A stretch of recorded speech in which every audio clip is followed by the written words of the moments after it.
هره روا او ناروا به کوئ بیا به کوئ،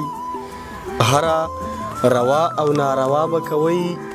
بیا به کوئ، د لوپټې د سر سودا به کوئ بیا به کوئ،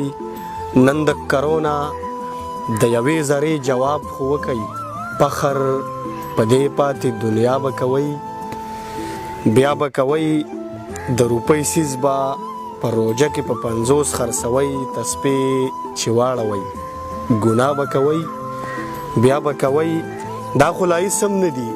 ما سره د څه کمی دی چې مدینې نه راشئ، غلا به کوئ بیا به کوئ، د 8 کالو په ماشومې خپل هوس سړوئ، د 8 کالو په ماشومې خپل هوس سړوئ، د پرښتو سره زنا به کوئ بیا به کوئ، الله په قهر دی غصه دی خپل بنده ته وایي، په خوار یتیم پورې خندا به کوئ بیا به کوئ، رزق زما سره دی ولې دا امید نه ساتئ، تشه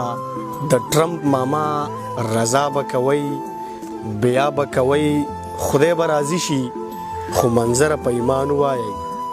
خدای به راضي شي خو منظره په ایمان ووایئ، چې دا وبا ختم شي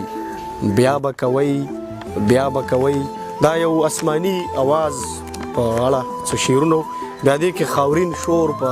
موضوع باندې هم څه شعرونه دي جوابي، چې ستا په اسلام پورې خندا به نه کوو بیا به نه کوو، ستا په اسلام پورې خندا به نه کوو بیا به نه کوو، د لوږې مړه ښیو خو غلا به نه کوو بیا به نه کوو. خدایا بېوسه یو چل نه راځي چې چرته به ځو، خدایا بېوسه یو چل نه راځي چې چرته به ځو، زموږ توبه ده ناروا به نه کوو بیا به نه کوو. پس د ډالرو د غرور پته مو ولګېده، سجدې په ځمکه د بل چا به نه کوو بیا به نه کوو. دا جراثیم په خپل قدرت فضا کې وسوځوه، دا جراثیم په خپل قدرت فضا کې وسوځوه، زموږ توبه توبه ګناه به نه کوو بیا به نه کوو. خپله حلاله خپله حقه مزدوري به کوو، د خپلې مور او خور سودا به نه کوو بیا به نه کوو. هرې ماشومې ته به ګورو د خپل لور په نظر،